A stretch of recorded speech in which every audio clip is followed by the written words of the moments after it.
I'm going to call the meeting of the Ag Finance and Policy Committee to order. Good afternoon. Mr. Smith, would you take the roll, please? Yes, Mr. Chair. Chair Sundin is present. Vice Chair Vang. Not yet. Representative Anderson. Here. Anderson present.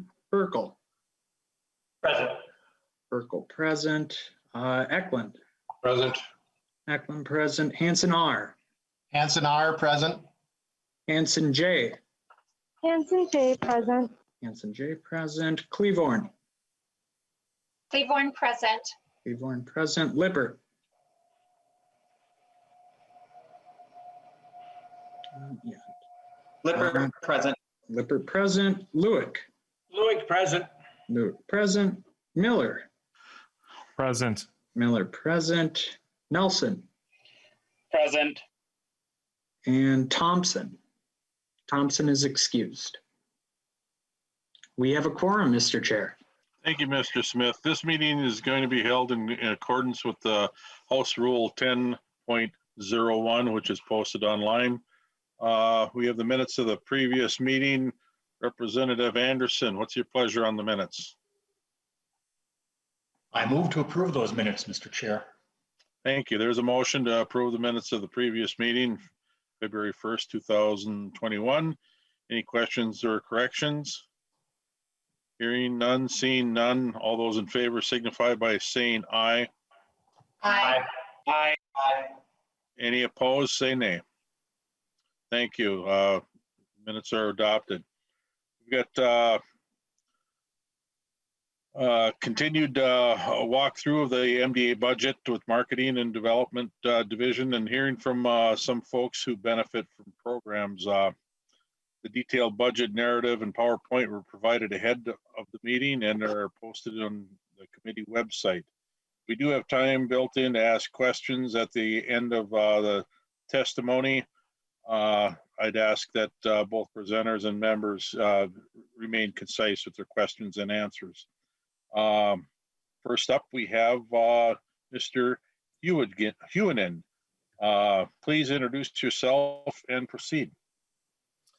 Good afternoon. Thank you, Mr. Chair and members. For the record, my name is Paul Huguenin. I'm the Director of the Ag Marketing and Development Division. And we really appreciate the opportunity to be here today. I'll be presenting a fair amount of the info, but you'll also hear from some of my staff, as well as a couple of external folks who've participated in some of our programs and services. Ag Marketing and Development is a pretty unique division, and I say that because we're not regulatory. As we go through the presentation today, you'll see a very diverse set of programs. And although they're quite different from each other, all of them exist in order to help farmers and processors become more profitable, to access and expand market opportunities, and to do so in a way that protects farmland and natural resources. Next slide, please. I'd like to start with a high-level overview of the budget. And to match the format of the budget book, there are two slides for my division. This first slide, which will appear here, thank you, includes the two programs that account for almost 3/4 of the money that passes through my division. And those are the acronyms AGRI and AGREET. For those new to the committee, I'll give just a super short bit of context about these two acronyms. The first is the orange colored block that represents the Ag Fund. That's AGREET, and that stands for Agriculture, Research, Education, Extension, and Technology Transfer. This is a pass-through that goes to the University of Minnesota for long-term faculty and research. The second is the green area, and that represents the general fund appropriation for AGRI. That's the Agricultural Growth Research and Innovation Program. You can think of this as the tails of the ethanol producer payments. So when those 10-year payments to ethanol plants were nearing their sunset, this committee and the administration at the time got together and created AGRI as a way to make sure that those monies would remain invested in greater Minnesota in agriculture. I'm not going to talk about either agri or agree today because this committee will hear much more detailed presentations about them starting with, I believe, agri next Monday. Next slide, please. So this slide represents basically everything in AMDD except agri and agree. So this is the stuff that we'll focus on today. Couple quick points on this is you'll notice that we receive a substantial amount of federal funding. Now those are programs like the Specialty Crop Block Grants, the Farmers Market Nutrition Program that you'll hear about in a minute, Farm to School grants, and other USDA grants that we apply for. We also have a fairly substantial amount of revenue that comes in. So even though we're not a fee-based division like some, we receive revenue for things like the Minnesota Grown advertising and sponsorships. The commodity councils pay us to administer their elections. You'll hear about trade shows that we coordinate today, and so we bring in revenue from those events as well. If you look at things combined, Ag Marketing and Development's base budget for the upcoming biennium is just under $66 million. And to do those programs, we have approximately 38 FTEs. Next slide, please. So I'd like to start our specific program updates by thanking this committee for its efforts to address farm safety during the last biennium. The result was a one-time appropriation of $100,000 that created a new grain storage facility grant program, along with the related outreach to make that program happen. Next slide, please. And here are the basics of that program. Farmers can get reimbursed for 75% of the cost of their safety investments, up to $400 per bin or silo. And to make sure that we could spread that around and reach as many farmers as possible, there's a cap per farm of $2,400. To date, we've received over 70 applications that are for eligible expenses, and we've paid the majority of those. And basically, we've used up the $50,000 available for these grants, or we're very close to it. And we have additional eligible grants that are pending. What I want to let the committee know is that we do have the authority to accept private contributions that will help us extend this program. And in fact, we're kind of watching the mail daily because we're expecting to get a $15,000 check any day now that will help us kind of clear the deck of the applications that we've received so far. There's a list of some of the most common things that we've received requests for at the bottom of this slide. One thing I want to share with the committee is that because this is the first year of this program, we've gotten just a wide variety of requests. And so we've really relied on the Farm Safety Working Group to help us identify what things ought to be eligible, maybe what things aren't super appropriate for this program. And so we continually update our website to let farmers know what's eligible and what's ineligible. Next slide, please. That same piece of legislation that created the new grant program also reinstated the popular tractor rollover grants. And while it didn't add an additional appropriation, I would say the same thing that I said about the grain safety grants is that we can accept private contributions, and that hopefully will help us service additional farmers. The appropriations from the legislature so far have been one time, but they have allowed us to retrofit 398 tractors around the state of Minnesota. And the slide says that there's about 60 farms on a waiting list at the National Tractor Safety Coalition. I just got an update this morning. Actually, that number is more like 70 farms. And so we're hopeful that we can secure some additional private funding to help those farmers move forward. Next slide, please. I want to mention a program that is not new. In fact, this is one of the flagship programs of the agency that I think got its first funding all the way back in 1996. But I wanted to highlight them because they've really proven themselves to be an effective way to help dairy farmers adapt to what seems to be a constantly changing set of challenges facing the dairy industry. And you see on the right-hand side, you see what a typical dairy profit team looks like. Basically, it's a set of experts that sit down with the farmers. So it might be their lender, a veterinarian, a nutritionist, almost always a farm business management instructor. And the concept of having a team of experts focus solely on that farmer and what they need has really proven effective. And in fact, it's worked so well that you'll hear a little later in this presentation about a proposal that we have to take this model and put it towards the issue of farm transitions in Minnesota. Next slide, please. So I want to take just a minute to talk about a program that frankly doesn't get as much attention as some others, probably because it's not issuing a ton of grant money. It's not responding to a giant specific financial crisis, and it wasn't created to respond to a global pandemic. But ag literacy becomes more and more important each year as we have fewer and fewer people who have a direct connection to a farm or to a farm family and have an understanding of where their food comes from and how it gets to their kitchen table. The Minnesota Ag in the Classroom program provides resources for K-12 teachers and students. I think they're best known for the AgMag and AgMag Junior publications, and you see a cover of an AgMag on the slide.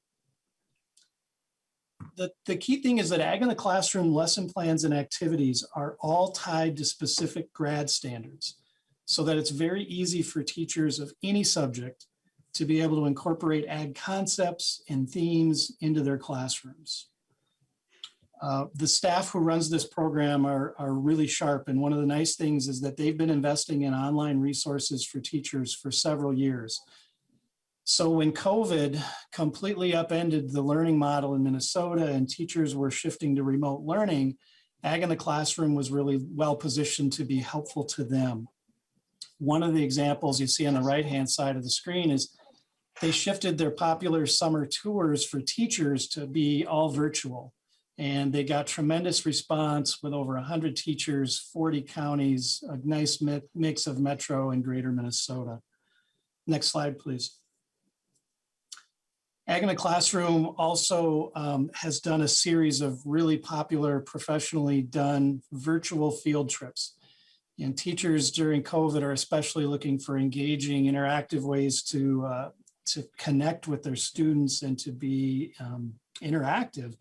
And these field trips have really done that. They've been able to take virtual tours of a dairy farm, a turkey farm, apple orchard, a Christmas tree farm, and most recently, they did a really fun tour of a mushroom farm and showed how they market their mushrooms into Lunds and Byerly's. Next slide, please. So if there are no questions up to this point, I'd like to introduce Ashley Bress from my staff, who will talk about the Farmers Market Nutrition Program. Just a word about Ashley is that she leads our grants team, and she worked in at USDA in Washington, D.C. before returning to her Midwest roots to join us here at MDA. Her USDA experience has been really valuable to us. And you saw in one of those first slides, we secure and handle a lot of federal money in this division. So we've really appreciated her expertise on that. With that, Ashley. Thank you, Mr. Huguenin. Ashley Bress, would you please identify yourself and proceed? Thank you, Mr. Chair. For the record, my name is Ashley Bress. In front of you, you see some information about the WIC and Senior Farmers Market Nutrition programs, which are federal programs administered by the USDA at the federal level and at the MBA here in Minnesota. The two programs, which we operate as one, provide benefits to households and WIC and seniors who participate in the Commodity Supplemental Food Program, often referred to as NABS in Minnesota. These programs are funded primarily through the USDA Food and Nutrition Service, but about 1/4 of the funding comes from a state general fund appropriation. The programs have two goals. The first being to increase the consumption of fruits, vegetables, and herbs among program participants, and the second being to increase the use, awareness, and sales of farmers markets. This program is truly the marriage of healthy food access and small family farmers. This last year, senior participants and WIC households received 6 $5 checks. And yes, they really are checks that can be used only at the farmers market. The benefits are distributed through partnerships with 15 local WIC agencies and 5 food banks or smaller local agencies that distribute the senior food boxes. Last year, we authorized 322 farmers at 44 market associations across the state to accept them checks. All together, the farmers redeemed about $445,000 worth of benefits. These programs, like everything else, went through a number of changes due to COVID restrictions and precautions, but we still had a very successful season, and we're currently gearing up for the next one. These programs complement AMDD's local marketing programs, including Minnesota Grown. If there are no questions, I'll turn it back to Paul to talk about our local market programs. And we can go on to the next slide. Great, Mr. Hugen. Thank you, Mr. Chair and members. So Ashley mentioned the Farmers Market Nutrition Program as a nice complement to the Minnesota Grown program. Minnesota Grown is the state's flagship program that promotes locally grown and locally raised products. Everything from fruits and vegetables to meat, cheese, you name it. If it's grown on a farm and it's sold to consumers, that can be part of the program. Over time, Minnesota Grown has grown to include over 1,300 farms and farmers markets that are licensed to use the Minnesota Grown logo that you see in the top of that slide. Staff of this program have been very aggressive about shifting to online marketing for many years, which again, put us in a good spot to help consumers find local producers during COVID. For example, the minnesotagrown.com website has over 300,000 unique visitors use it every year. Minnesota Grown has its own Facebook page with over 33,000 followers. It has a e-newsletter every month called Pick of the Month that has over 22,000 subscribers. And their newest addition is an Instagram page with over 3,500 followers. One of the things for members, I'd encourage you when you have a chance, go visit minnesotagrown.com, all spelled out. You can search the directory for products and you can enter your zip code, your city, and you can see anybody in your area that's participating in the program. And so that would be a good way to connect with some of the folks in your district who are doing this kind of marketing. Next slide, please. If there were any silver linings to COVID so far, one of them has been that it's resulted in increased demand for local products. CSA farms, pick your own farms, Christmas tree farms, and others all saw exceptionally strong consumer demand this year. But they had to react quickly in order to provide a safe environment for their employees as well as their customers. And one of the things that our staff did to help with that, you're looking at a slide of a sign that we made, distributed to farmers markets as a way to help educate their customers on how to shop safely. We also developed a cost share program to help direct marketers purchase things like signs, PPE, contactless payment systems, and other materials that could help them provide a safe environment for their customers. Next slide, please. To be honest, we've always had a gap in our services between our strong local foods promotion with Minnesota Grown and what we offer to those folks who are doing national and international activities, which we'll hear about later. Frankly, our ability to engage in a meaningful way in things like farm to school and more localized retail markets of grocery stores has been limited. But the good news is thanks to a $100,000 a year appropriation approved by this committee during the last budget session, we've been able to hire a regional food system specialist named Helen Schnoes. And just a word about Helen is that before she came back to Minnesota for this job, she was working as a local and regional food initiatives expert in Douglas County, Kansas. And in her first year here at the department alone, Helen has secured over $335,000 in federal funding to jumpstart the regional marketing efforts of the agency. And so at this point, I'd like to invite Ms. Schnoes to share a little bit about her activities, thanks to the work of this committee. Thank you. Helen Schnoes, would you identify yourself for the record and continue with your testimony? Thank you, Mr. Chair. For the record, my name is Helen Schnoes with the Minnesota Department of Agriculture. As I begin, I want to underscore that my work here would be nearly impossible without the strong foundation in Minnesota that's been built over years by farmers and schools and nonprofits and partnerships like the Minnesota Farm to School Leadership Team. I'm really grateful for the tireless work that they and so many others have done to create the space and demonstrate the need for elevating and advancing this work with the Minnesota Department of Agriculture. Farm to School is a win-win-win for schools, farmers, and communities. My work is focused on one of 3 pillars for Farm to School, which is procurement. Procurement as a driver of regional market access and development, and as a foundation for tasty, healthy school meals. For farmers, Farm to School can help achieve their business goals, including scaling up production, finding a market for harder to sell products, or differentiating their products through a new market channel.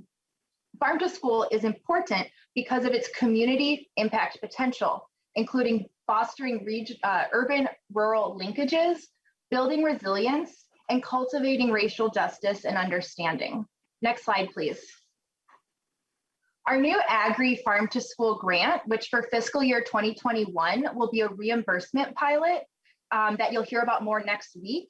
That is the exact type of investment we need to continue building these markets.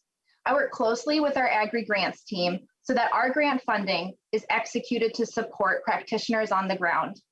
Here you can see some quotes and a photograph of the impact in communities last fall that our COVID-19 Rapid Response Farm to School grants had in communities. On the map, you can see that during last October's Farm to School month, communities from every part of our state celebrated Farm to School and had their stories shared through local media. As these examples demonstrate, Farm to School has energy throughout our state.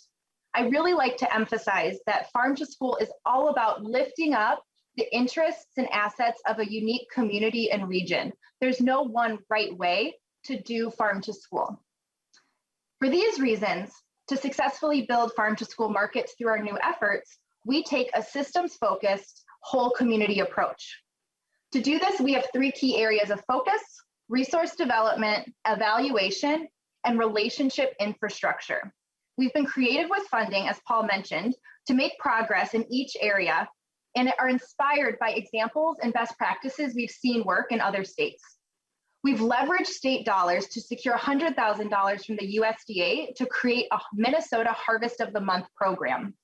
This will create an on-ramp of resources and marketing materials and educational resources for communities building farm to school initiatives, and it builds on the existing expertise we have with our Minnesota Grown and Ag in the Classroom programs. We've supported external partners to successfully apply for and receive federal funding to be able to provide technical assistance to our Agri grantees and to conduct an assessment of the economic impact and potential of the Agri Pilot Reimbursement Grant. In addition, we've reallocated existing state funds to launch a regional technical assistance pilot program called Parsnip, which we just kicked off yesterday, with partners in the Arrowhead and Southeast Minnesota regions. Next slide, please. The 3 key areas for building farm to school markets, resource development, evaluation, and relationship infrastructure, are also important approaches to building regional food systems more broadly. I work with the Minnesota Grown program to expand their engagement with wholesale markets, including partnerships with industry groups like the Minnesota Grocers Association. We execute annually a Retailer of the Year contest with them. And here you see the photo, a winning photo, I should say, from a 2020 submission from Chris's Food Center in Sandstone. Through a collaboration we built with the University of Minnesota, we've leveraged additional state funding to bring in USDA funds and launch a $500,000 3-year initiative to create a statewide cooperative partnership for local and regional markets. This project of over 40 partners will collect important data to better understand and thus better support continued regional food system development in Minnesota. To support this expansion of economic data work, we launched a new webpage shown here and an email list to keep stakeholders and others updated about the project. As Ashley mentioned previously, Beyond schools, we have opportunity to strengthen market access and development, especially for emerging farmers, through farm to fork food systems initiatives by working with partners in nutrition, hunger relief, public health, and a variety of other community food areas. We saw promising examples of this as part of Minnesota's COVID-19 response. Thank you for your time today. Together, we can realize the potential for resilient local and regional food systems as meaningful drivers of community and economic development throughout Minnesota. I welcome your questions and can pass it along to Emily Jervey if there are none. Thank you for your testimony and presentation today, Ms. Schnoes. We have Emily Jervey up next. She's the marketing team supervisor. Please proceed. Identify yourself and proceed. Thank you, Mr. Chair. My name is Emily Jervey. I supervise marketing programs at the Department of Agriculture. Marketing programs are designed to support food and beverage entrepreneurs and food companies market domestically and internationally. Domestically, we have our New Markets program. This program has two main functions. The first is to execute Minnesota pavilions at trade shows at cities like Anaheim, California, where this picture was taken at the Natural Products Expo West trade show, Chicago, Illinois, and New York, New York. The purpose of these events is to introduce buyers and sellers and to get Minnesota businesses national exposure. The second is a cost share program to reimburse companies directly for the following 4 buckets of costs: business-to-business trade show costs, merchandising costs, in-store demonstrations, and Minnesota Pavilion Mentor costs, which is a new program in the last couple of years. Next slide, please. As COVID hit, as you've heard through some of the other presentations, this program had to pivot pretty quickly. And with the help of our advisory committee meeting, we pivoted to e-commerce, which was a great outlet for our suppliers and producers. So you've probably heard of Amazon.com. They dominate the e-commerce space, but there's also platforms that we invested in, such as RangeMe.com, which is a platform that connects consumer packaged good brands with buyers, and also Survey.com, which is a platform that combines in-store execution and brand representation with retail analytics.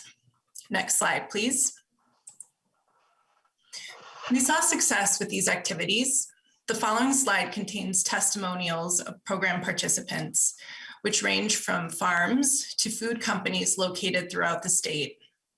As food service and restaurant markets closed abruptly as a result of COVID-19, participants used funds to find and support new market activity. Next slide, please.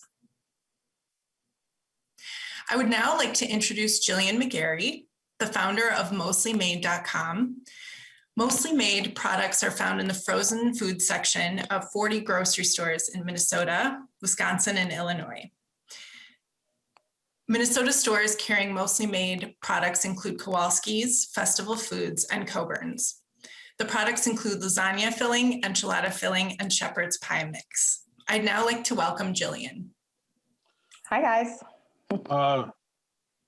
Ms. McGarry, please proceed. Identify yourself and please proceed. We'll be taking questions after all the presenters are through. My name is Jillian McGarry, and I'm the head of Hot Dish at Mostly Made. We make meal starters that help you cook a fresh dinner in minutes. The idea for Mostly Made began as a better way to bring meals to my sister-in-law during her treatment for breast cancer. When the bulky pans wouldn't fit in her freezer, I realized all the work of cooking was chopping the veggies and browning the meat. But once that was done, she could just assemble the meal in minutes. So I started bringing those fillings. And I knew my easy meal mixes could help other people. I started the business in 2018 and did my first grocery demo then.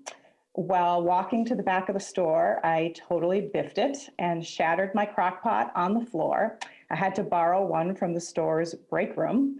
The rest of that demo didn't go much better. A lady wearing a bathrobe yelled at me and told me I was crazy for selling such an expensive product.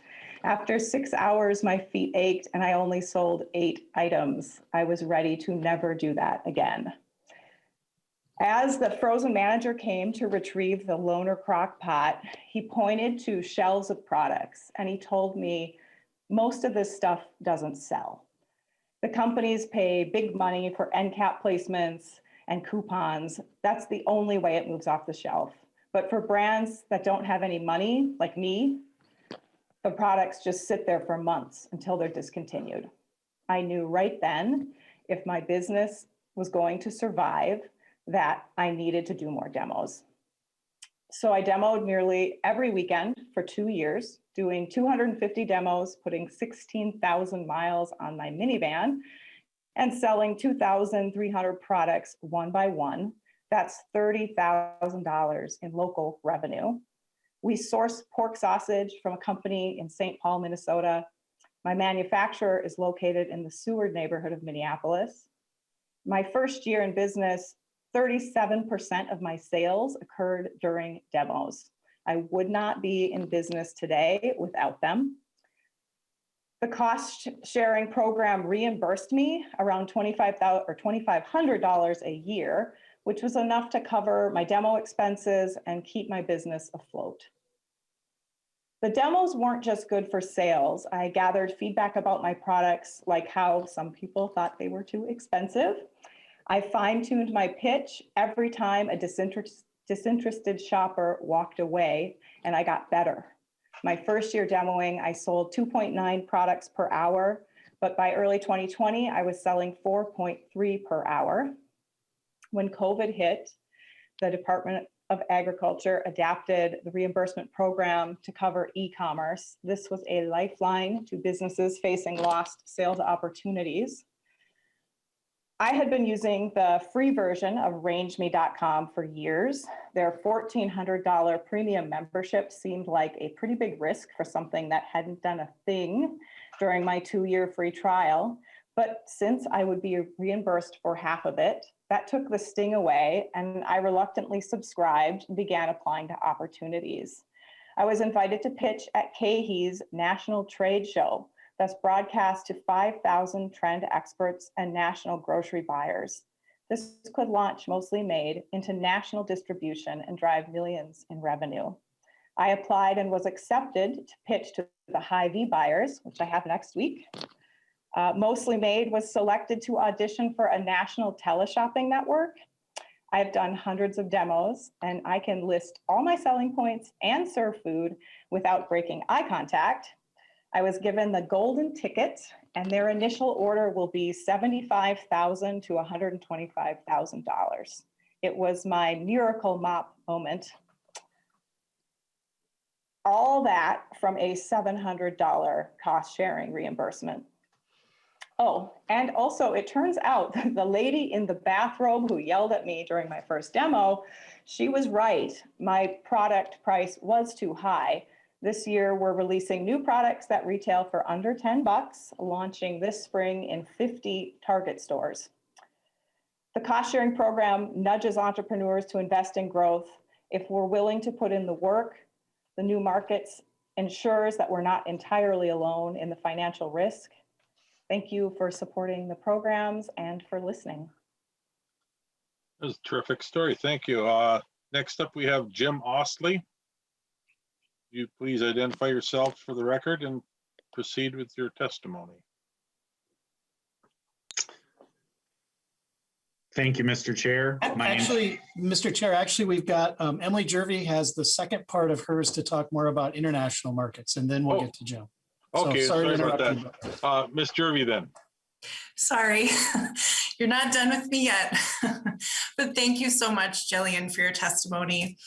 In addition to our local, regional, and domestic marketing programs, we also have a robust international program. Minnesota is the 4th largest agricultural exporting state in the country, exporting soybeans, corn, pork, and value-added foods. International activities include 3 primary types: inbound trade missions, outbound trade missions, and trade shows. And to do these activities, we partner with regional and federal organizations to leverage state assets. We also work collaboratively with other state departments of agriculture in the Midwest and the Northeast. Next slide, please. As international travel stopped with COVID-19, activities quickly switched to virtual. This picture is a screenshot from a trade mission to Colombia that took place earlier this year via Zoom. We have another one coming up next week to Costa Rica and Panama that includes 17 US suppliers. Participation in these events has exceeded expectations as the barrier of entry has been lowered without the need for travel or costly sample shipments. Next slide, please. This leads me to a governor's budget recommendation. We are asking for $100,000 of one-time money. These funds will support an in-market representative in Taiwan, combined with trade activities to advance future sales and partnerships. This is a trial for MDA. We know that our sister agency, the Department of Employment and Economic Development, has been successful in having in-market reps. We use in-market reps specific to the food and ag industry as we execute trade activities mentioned above. But these reps serve a variety of states, whereas this rep would solely be representing Minnesota and Minnesota's ag and food interests. I'm happy to take questions at this time, or I can now turn it over to my colleague, Jim Osley, who will present on farm transitions. Thank you so much for your time. I think it would be great to continue with Mr. Osley. Please identify yourself for the record and continue. Thank you, Mr. Chair. My name is Jim Osley. I'm a livestock development and planning specialist, as well as the Farm Link coordinator for the Minnesota Department of Ag. With the average age of the Minnesota farmer being over 56 years of age, millions of acres of farmland are going to change hands in the next decade. The major options for existing farmers or non-farming landowners coming into retirement are to pass on to the next generation. They can sell to the highest bidder, or they can work with a beginning or emerging farmer to allow them to build equity and eventually take over. Even with less than 1.5% of Minnesota's population actively farming, there is significant and sincere interest from beginning and emerging farmers actively seeking farming opportunities. Some have significant farming background, others have education only, and others are desiring a lifestyle change. Next slide, please. MDA is asking for a one-time investment of $50,000 in the first year to improve the FarmLink web application platform, which connects retiring farmers and non-farming landowners with beginning and emerging farmers seeking land to farm. It also lists farm and land parcels for sale or rent, and will offer employment and mentorship opportunities, which I will explain shortly. We are also asking for the investment of $50,000 per year to create a 2-year pilot project for farmland access teams, which will guide existing farmers and beginning farmers through the process of transitioning and the issues deriving from land access. I will also be going over that here shortly. Next slide, please. FarmLink is a web application and it currently lists farms seeking to transition, individuals who want to get started farming, and properties for sale and rent. Since 2007, the Department of Ag has been collecting information from farmers, ag groups, beginning and emerging farmers, and non-farming landowners regarding opportunities they have available and/or opportunities they desire to become part of. Our team has done its best to provide a matchmaking service to connect parties together in order to get the next generation of farmers on the land. In about 2010, MDA was able to put some dollars towards a simple web application that we currently have, and eventually had 4 modules included in it. Those listing livestock farms for sale or rent, land for sale or rent, current farmers seeking to transition, and beginning farmers seeking a transition opportunity. This new proposed web application will be self-serviceable, which means participants can add, edit, and delete postings through a created account. Connections between parties will occur with the use of blind emails, similar to Craigslist. The new web application will include modules similar to what we have right now, plus employment and mentorship opportunities. This end product is a result of research from other FarmLink programs nationwide and piecing together a model that will work best for Minnesota.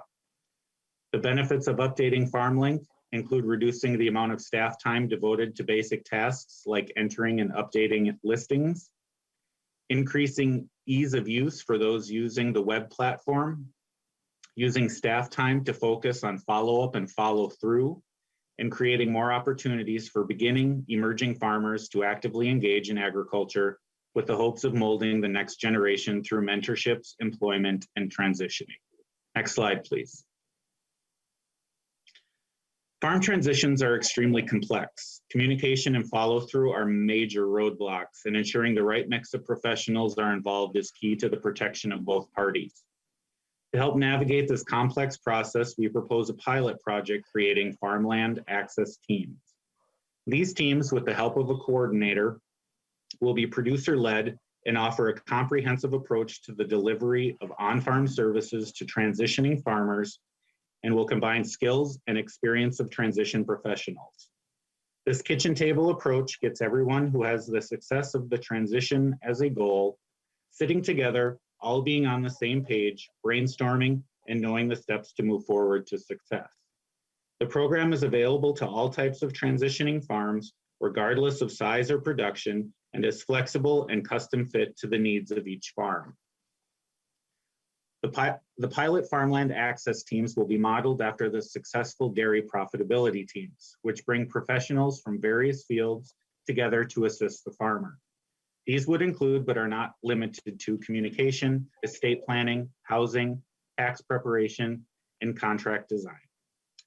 With that, that is my presentation, Mr. Chair, and I'd be happy to take questions. Otherwise, I'll turn it back over to Mr. Huguenin. Mr. Huguenin? Thank you, Mr. Chair and members. So the next one of our governor's budget recommendations is to take the current one-time only appropriation for rural mental health outreach and make that an ongoing appropriation. So in the last biennium, there was a one-time $50,000 per year appropriation, but it was one time. By extending this and making it ongoing, that allows us to continue the Minnesota Farm and Rural Helpline, as well as some of the educational efforts and workshops that we're able to coordinate. My colleague Meg Moynihan was in front of this committee earlier this session and went over these things in more detail. So I won't chew up any more of your time to go over details, but wanted to make sure you knew there is a governor's budget recommendation that would make this an ongoing appropriation. Next slide, please. COVID certainly demonstrated the need for more small to medium-sized processing facilities for livestock and meat. The recommendation that we have from the governor has two pieces. The first is a one-time investment of $1 million for grants to new and existing meat, poultry, dairy, and egg processors. That would be handled by my staff within the Agri program. The second piece is an ongoing investment of $110,000 per year to support the dairy and meat inspection division's work with meat processors. You'll hear more about that part of the governor's rec from Dr. Neeser when you hear her overview from her division next week. I want to say that we have always given priority to meat processing plants when we're going through our Agri value-added grant program. But we have always had much, much greater demand from meat processors who want to expand, who want to improve, who want to be more efficient than what we can fund with our existing value-added grant program. And so for details on this proposal and how that would be implemented, and also to hear from a couple of our meat processors who we think would be candidates for this kind of work, I'll turn it back to Ashley Bress.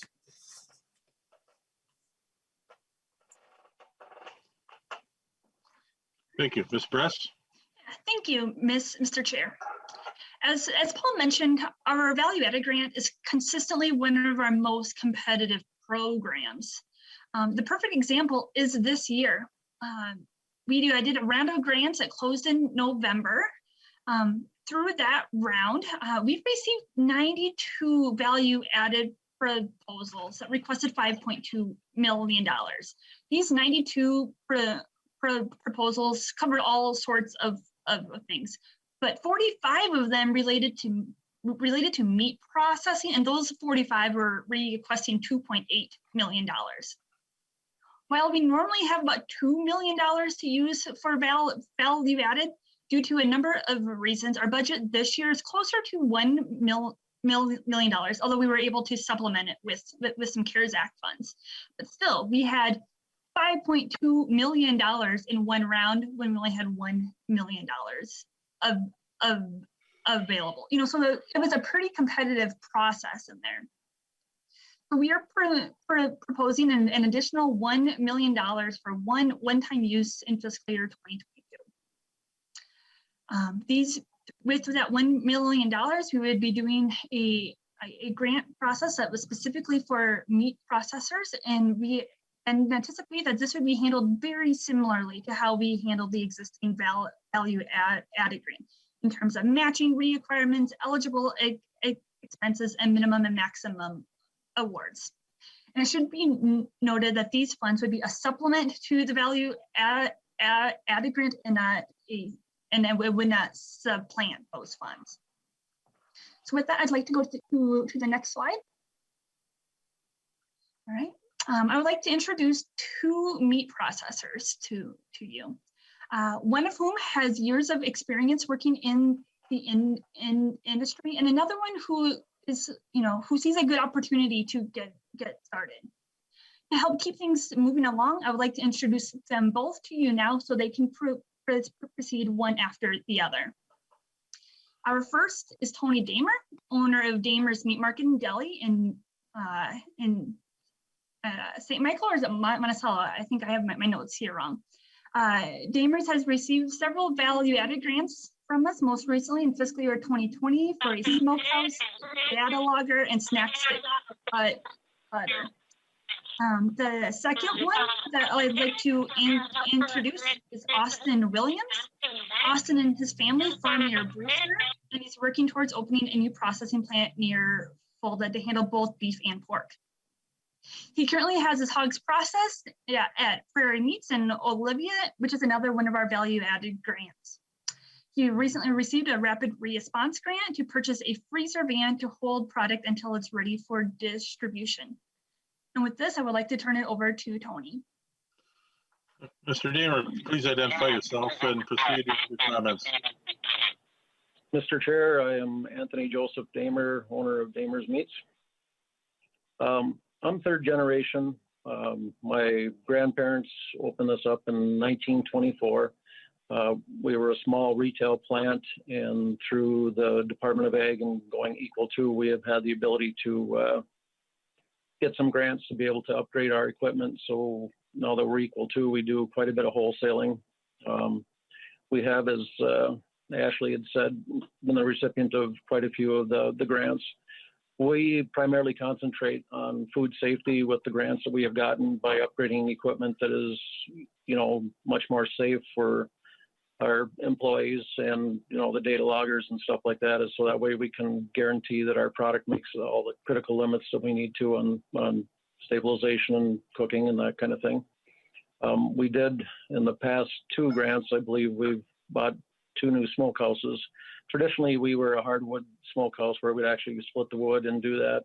It wasn't stainless steel or anything like that. So now we've got 2 different smokehouses that we can actually control the temperatures and humidity. So we're able to do jerky and everything else under the USDA inspection. So we're very appreciative of everything that the state has done for us. And it's really helped us be able to go out and get more accounts with that ability. So I really don't have much else to say. Well, thank you for your comments. Mr. Williams, please identify yourself for the record and continue. Good afternoon, Mr. Chair. I'm Austin Williams. I'm a crop and livestock farmer in Southwest Minnesota. And before recently returning to the farm here a year ago, I worked for Deere & Company for 7 years and spent time in the industry working with farmers around the nation and around the world had a chance to come back to the farm about a year ago and become more full-time and involved. And part of that plan was to create a private label for our own hogs that we produce. We are independent pork producers that produce between 35,000 to 40,000 hogs per year through our operation. And we currently contract with large name packers in the Midwest here. As COVID hit this last spring, we were in a pinch, of course, with as many other farmers were, to get our hogs moved. And we looked more seriously at our own pork production and processing facility around the southwest corner. It was quickly evident that it's a large undertaking and at least $1 million capital investment, and usually closer to $2 or $3 million investment. And so it wasn't just a quick, easy decision. And we looked at different options in the area here. While we were evaluating all these in the area, we're 20 miles from Iowa and we're 50 miles from South Dakota. And we had representatives from economic departments in both states approach us, asking us to come build across the line, and some very appealing opportunities. But we are farmers here in Minnesota. We've been here farming the same land since May of 1870, and we want to stay rooted here in Southwest Minnesota, not only to help share Minnesota agriculture, Minnesota pork with the others in the state and outside the states, but also to support our communities, our Minnesota communities, and the revenue that happens here in the state. There's a study done this last September out towards the East Coast in the state of Virginia that really applies across the nation here. And one statistic they found in their research was that for every job created in meat processing, there's 2.33 jobs created in the surrounding community. And so small to medium-sized plants are between 7 to 19 employees. And you can do some quick math on how much local processing not only impacts the plant and the local ag economy, but also the surrounding economies for their small rural towns. Fortunately, we were able to, as Ashley mentioned, able to receive a grant for our freezer van. So we're able to work with Prairie Meats up in Olivia, Minnesota, to get our private label started and share our pork. The next closest option we had for USDA processing was Diller, Nebraska, which is 300 miles from our farm. Not only far away, but a couple states away and outside the state of Minnesota. Ashley and the MDA has been super helpful as we've looked to the future of building meat processing around Fulda, Minnesota.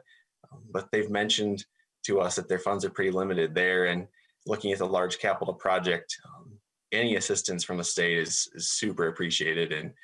And it's not just for impacting our own family here, but of course the agriculture in the surrounding area and our communities. And so we'd appreciate your support and supporting this grant program in the future. Well, thank you, Mr. Williams. It's nice to see somebody staying close to home with their business. It's, you can flash incentive money in front of people from South Dakota and try to entice people over there. But, at the end of the day, it's still South Dakota. It's not Minnesota. So thank you. I do have some questions, but Todd Lippert's had his, Representative Lippert's had his hand up for quite a while and his arm looks a little tiring. So Representative Lippert, please. Thanks, Mr. Chair, for providing some relief for my tired arm here. So I have a question for Helen Schnoes, if she's still with us. Ms. Schnoes, thank you so much for your presentation and your work. It's exciting to see all that you've been doing with Farm to School. It's been an eventful year for sure.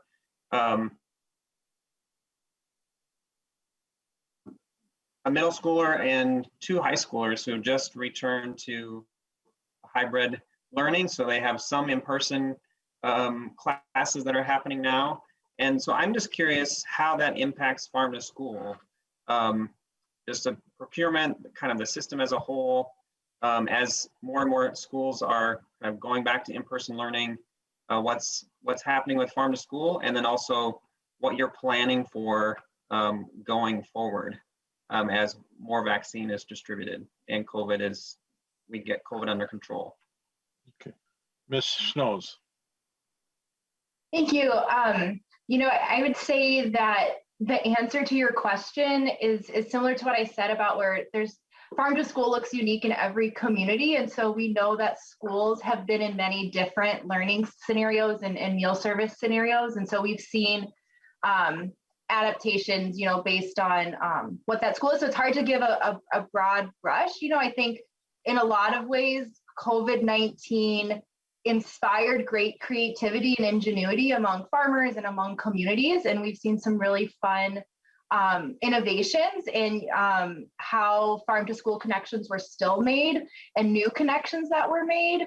But I think we also saw that the challenges we have in the infrastructure, the marketing, the networking, and even the infrastructure within schools still exists. And when we're in a challenging situation, it's going to not go away anymore. And so I think the need for working together for investment and approaching this systematically and intentionally is all the more emphasized. And that's the direction we're using going forward. We had over, I believe, 85,000 different Minnesotans sign up to celebrate Farm to School Month in October. So even when some school food service directors and farmers were facing one of their hardest years ever, this was still something they wanted to celebrate and saw value in, and we want to follow them in that direction. Okay. Any follow-up on that, Representative Lippert?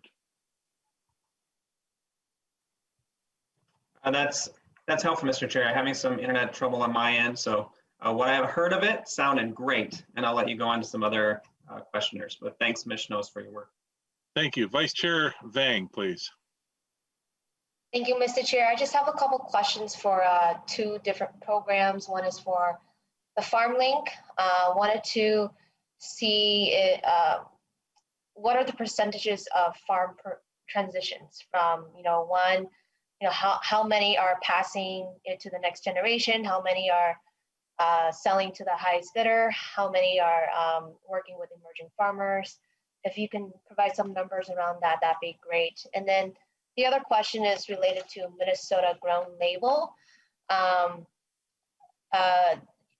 What does it take to get that Minnesota Grown label? What do you need to do? What's the process like? And if businesses have seen an increase in profit or revenue before and after getting that label.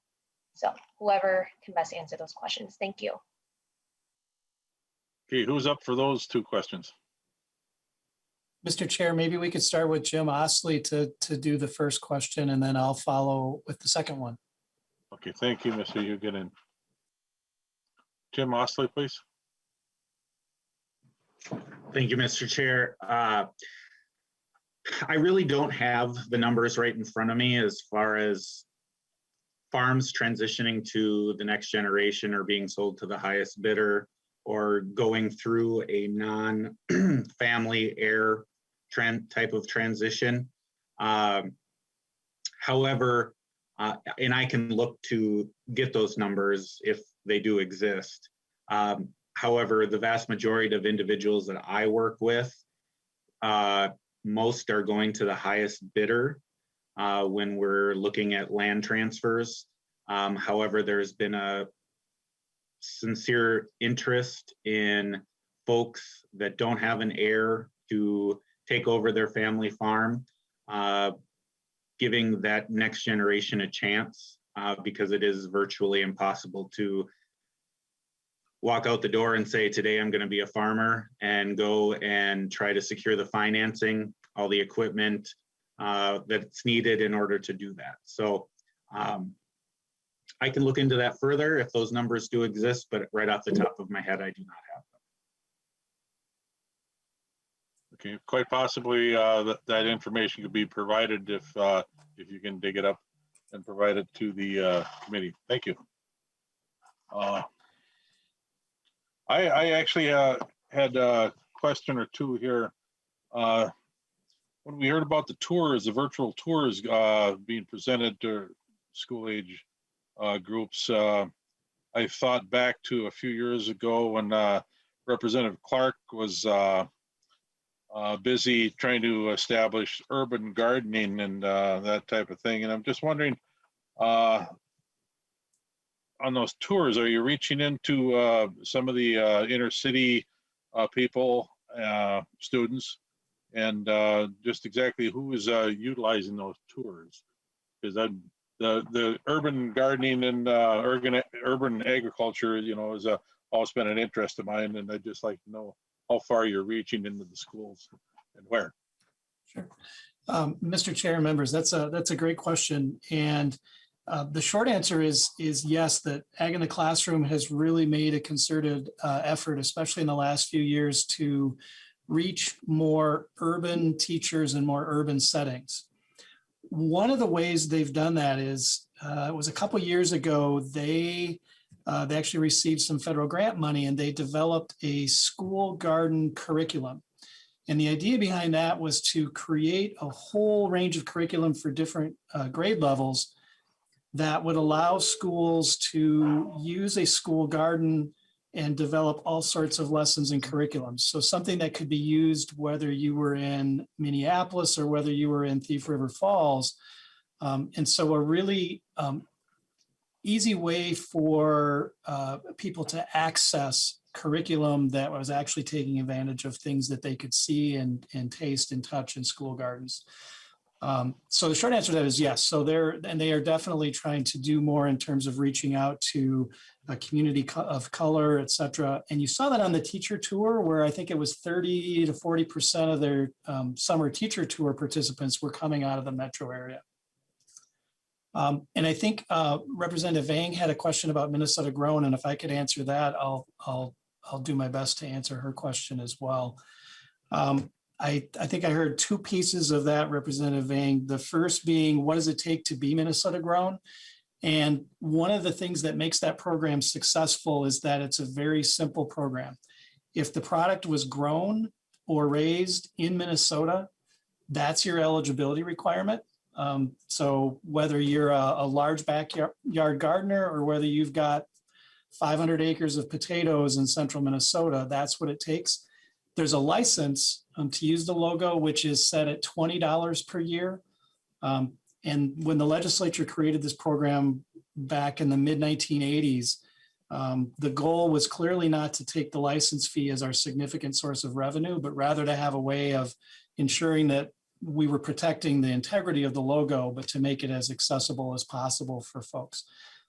You had also asked about value and do we know whether this works and helps.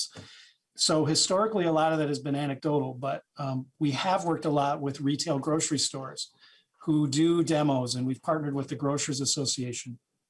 Consistently, produce managers who use our logo come back and talk about substantial increases in sales. So in other words, if they've got local carrots and they're branding them as Minnesota grown, they are going to sell more and generate more revenue than if it's the stock California carrots.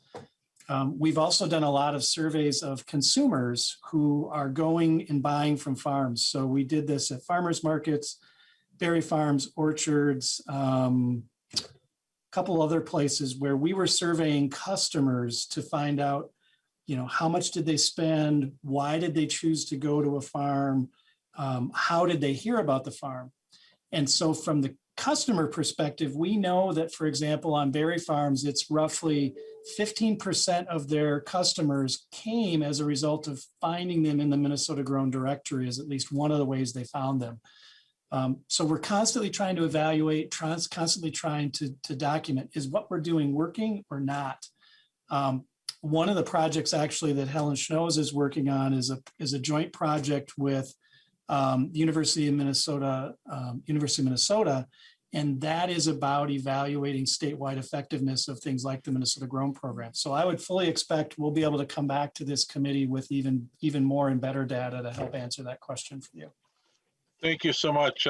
We've got time for one quick question, then we're going to return to some more of the presentation. Representative Claiborne, please.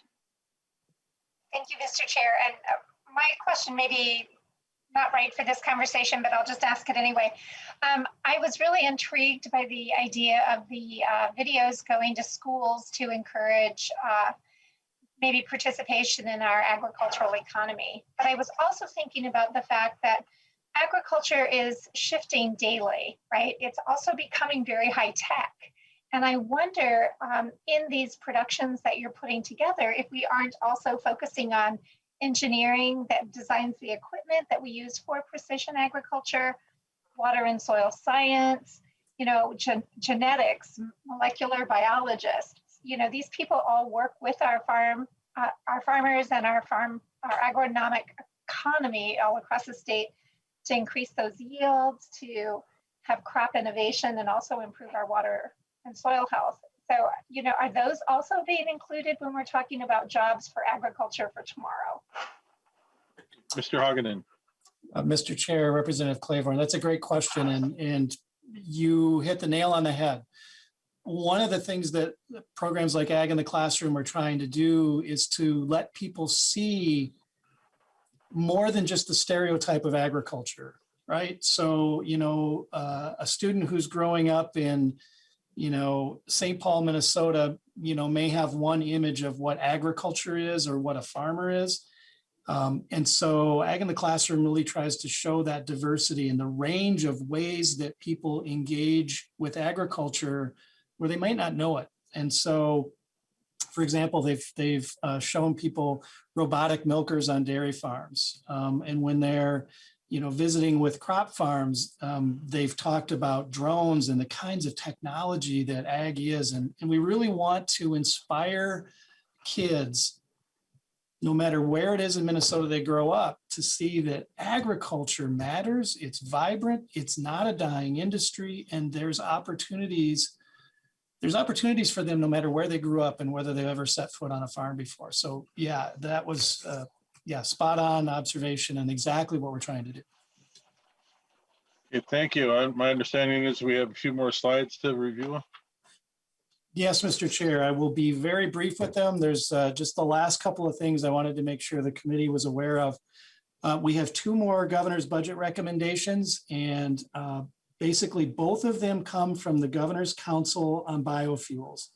And I know that this committee is going to have a hearing, I think, dedicated to that report as well as the biodiesel report. So I'm not going to waste your time with a lot of details on that.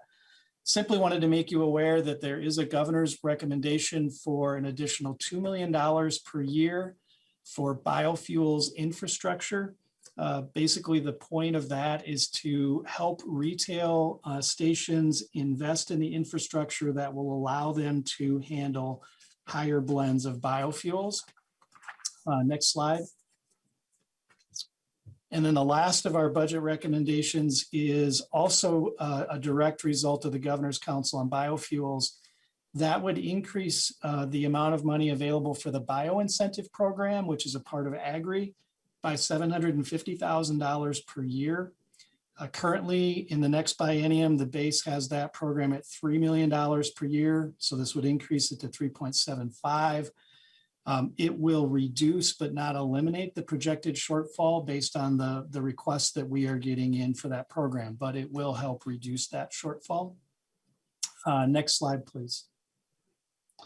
The last thing I wanted to do is just close with a quick introduction of a couple of the programs in my division that we didn't go into detail today, but that I just wanted to make you aware of and invite committee members to reach out to Mr. Chesed or myself with any questions and details that we could provide on this.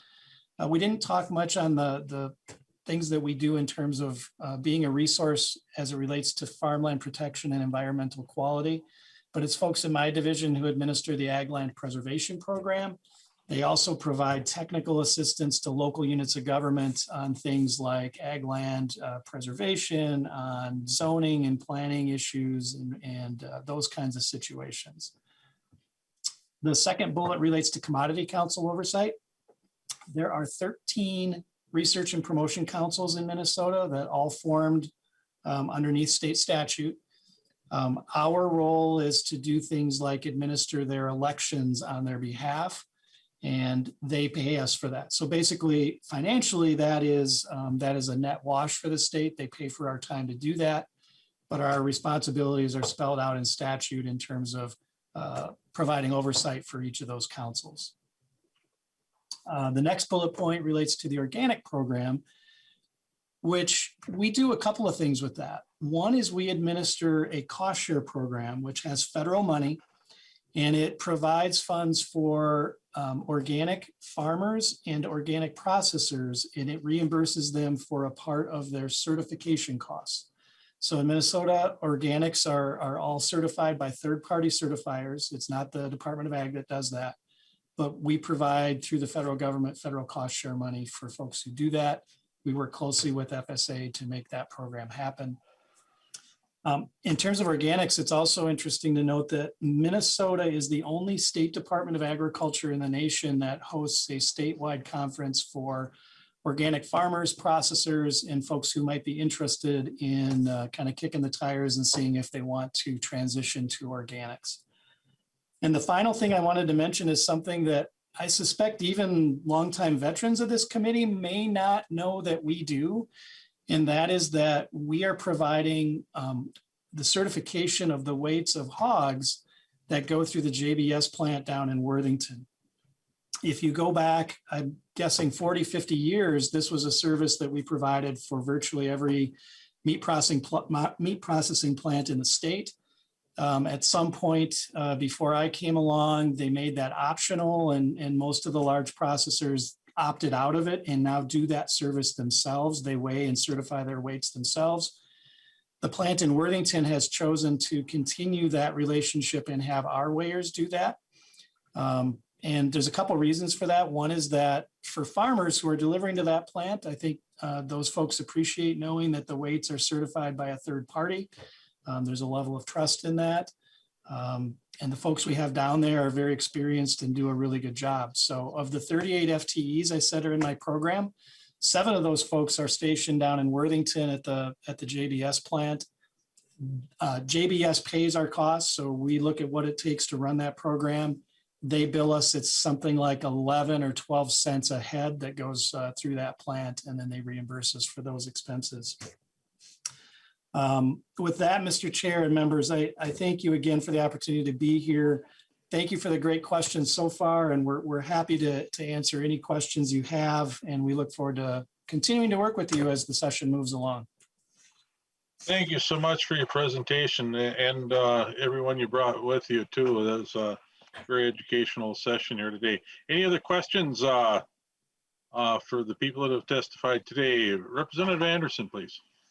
Thank you, Mr. Chair. Question to Mr. Hugen, and the $4 million in the governor's proposal for the E15 build out is much appreciated, but you know, it's a far cry from what's needed. So as far as leveraging those funds, what do you know about federal money that's going to be available from USDA or whatever to make these dollars stretch even further? Mr. Hugen. Mr. Chair, Representative Anderson, that's a great question. I don't think we know anything for sure right now about the potential availability of federal funds. What I can tell you is that the point of this initial request and of creating an account in the Ag Fund and being explicit about that fund could accept federal money, it could accept private contributions, is a recognition that $2 million is a start. And just exactly as you said, it is a start, but it is not going to get us there. And so this is setting the table for being able to hopefully go out and secure federal funding and private contributions. Hopefully that answers the question. Okay. Representative Anderson? No. Okay. Thank you for recognizing that, Representative Anderson. I share that concern too. There's a total disconnect in what we want to do and what we're able to do with that money provided. So thanks for recognizing that. Any other questions or comments for the committee? Okay, hearing none, we'll see everyone back on Friday for an extra credit committee meeting. So thank you much. We're adjourned.